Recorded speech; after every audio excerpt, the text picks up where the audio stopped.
Hello everyone, new year start हो गया है तो जैन 2025 से काफी बिग एक अपडेट आने वाला है जीएसटीआर 3B में। तो क्या बिग अपडेट है, तो चलो हम देखते हैं। 17 अक्टूबर 2024 को एक जीएसटी की एडवाइजरी आई थी, जिसमें बताया गया था कि जो जीएसटीआर 3B है वो लॉक हो जाएगा या फ्रीज हो जाएगा। जनरली उसमें जो भी फिगर्स है, सेल्स के फिगर्स है, वो लॉक हो जाएंगे। तो जनरली अब जब हम जीएसटी का रिटर्न फाइल करते हैं तो जो भी सेल्स फिगर है हम लोग जीएसटीआर 1 में मेंशन करते हैं। तो जीएसटीआर 1 में काफी ज्यादा टैब्स दिए हुए, 4A 4B, B2C इनवॉइसेस, ये सब जगह पे हम लोग हमारा जो जीएसटी सेल का डेटा है वो वहाँ पे हम फिल करते हैं। देन फ्रॉम जीएसटीआर 1 से वो डेटा होकर जीएसटीआर 3B में जाता है। जीएसटीआर 3B में अगर हमें लगता है कि कुछ भी मिस्टेक हुई है जीएसटीआर 1 में, तो हम लोग जीएसटीआर 3B में अगर हमें जो सेल का डेटा है हम उसको एडिट भी कर सकते हैं। लेकिन जो अक्टूबर में 17 को जो एडवाइजरी आई थी उसमें बताया गया है कि फ्रॉम जैन 2025 से आपका जो 3B है वो लॉक हो जाएगा या फ्रीज हो जाएगा।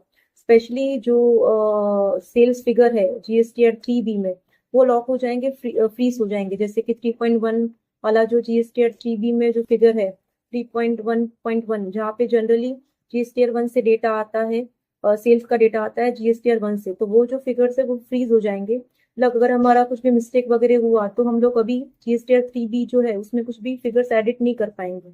लेकिन सिर्फ सेल का जो फिगर है वही फ्रीज हो जाएगा या लॉक हो जाएगा। लेकिन जो एलिजिबल आईटीसी का जो टैब है या फिर अपना पेनल्टी इंटरेस्ट का जो टैब है वो फ्रीज नहीं होगा। उसके लिए लेटर नोटिफिकेशन आएगा कि वो कब से फ्रीज होगा। लेकिन अभी फिलहाल के लिए जो अक्टूबर मंथ में जो एडवाइजरी आई थी उसमें सिर्फ सेल्स के जो फिगर है वही मेंशन किए हुए हैं कि वही जो फिगर से 3B में वो लॉक हो जाएंगे। तो आप जब भी अपना जीएसटीआर 1 फाइल करते हैं तो काफी ज्यादा ध्यान से उसको फाइल कीजिए, क्योंकि अभी आप उसको एडिट नहीं कर पाएंगे। जो भी 3B में आप उसके का जो सेल का डेटा है उसको एडिट नहीं कर पाएंगे। जनरली अगर आपका कोई भी जीएसटीआर 1 में अगर कुछ भी मिस्टेक होती है तो आप उस मिस्टेक को आप जीएसटीआर 1A जो रहता है उसमें आप करेक्शन कर सकते हैं। लेकिन जीएसटीआर 1 में जो भी अगर आपने मिस्टेक की उसको अगर आपने जीएसटीआर 1 ए में करेक्ट कर दिया तो कोई इशू नहीं है। लेकिन अगर वो मिस्टेक रह गई और उसके बाद भी अगर करेक्ट नहीं हुई तो फिर 3B में आपको मौका नहीं मिलेगा कि आप उसको करेक्ट कर पाएंगे। तो बेटर ये है कि अगर आपकी कुछ भी जीएसटीआर 1 में मिस्टेक होती है तो अगर आपको कुछ करेक्शन करना है तो जीएसटीआर 1 ए के थ्रू आप करेक्ट कर सकते हैं, उसको सुधार सकते हो। तो जीएसटीआर 1 फाइल करने से के टाइम पे बहुत ज्यादा ध्यान रखें। और जनरली जो आईटीसी रहती है, आईटीसी के फिगर अभी तक आईटीसी में जीएसटीआर 3B में आईटीसी अभी तक फ्रीज नहीं किया है या लॉक नहीं करने वाले हैं। तो अभी भी अगर आईटीसी में भी अगर कुछ भी मिस्टेक्स वगैरह रहती है तो आप आईएमएस के थ्रू उसको चेंजेस कर सकते हैं या उसमें करेक्शन कर सकते हैं। तो जो 17 अक्टूबर को जो एडवाइजरी आई थी उसमें से क्लियरली बताया गया है कि जो सिर्फ सेल्स के फिगर है जो जीएसटीआर 1 में मेंशन है और जो 3B से ऑटो पॉपुलेटेड होकर आते हैं उसी में फ्रीज या लॉक आने वाला है। जो आईएमएस में जो है वो फ्रीज या लॉक वो लोग लेटर डेट उसके लिए मेंशन करेंगे एंड तब उसमें भी फ्रीज या लॉक आ जाएगा। तो जनरली ये नोटिफिकेशन जो आई है जनवरी जैन 2025 के लिए आई है।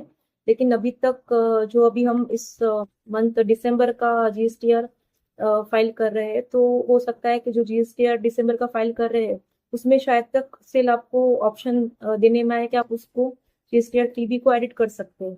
शायद तक ये जो एप्लीकेबल हो वो जैन के रिटर्न से एप्लीकेबल हो। जब आप जैन का रिटर्न जो फेब में फाइल करेंगे तब से ये जो 3B का लॉक है वो तब से एप्लीकेबल होगा। तो देखते हैं कि गवर्नमेंट कब उसको लॉक करता है। लेकिन आपके लिए अभी से ही जरूरी है कि आप अपना जो भी जीएसटीआर 1 का डेटा फाइल करते हैं काफी एकदम एक्यूरेट फाइल करें, काफी ध्यान से फाइल करें, क्योंकि अगर इसमें कुछ भी मिस्टेक हो गई तो आपने जीएसटीआर 1 ए में भी अगर उसको सुधारा नहीं है, चेंज नहीं किया, तो फिर लेटर ऑन डेट आप 3B में कुछ भी नहीं कर पाएंगे सेल्स फिगर में। तो ये आपके लिए काफी ज्यादा लॉस होगा। तो फाइल करने से पहले काफी ज्यादा ध्यान में रखें। और अगर आपको भी जीएसटी रिलेटेड या हमारी सर्विस रिलेटेड कुछ इंपॉर्टेंट अपडेट्स चाहिए या हम सर्विस अवेल करनी है तो आप हमारी फर्म एनएस टैक्स कंसल्टेंसी को कांटेक्ट कर सकते हैं। Thank you.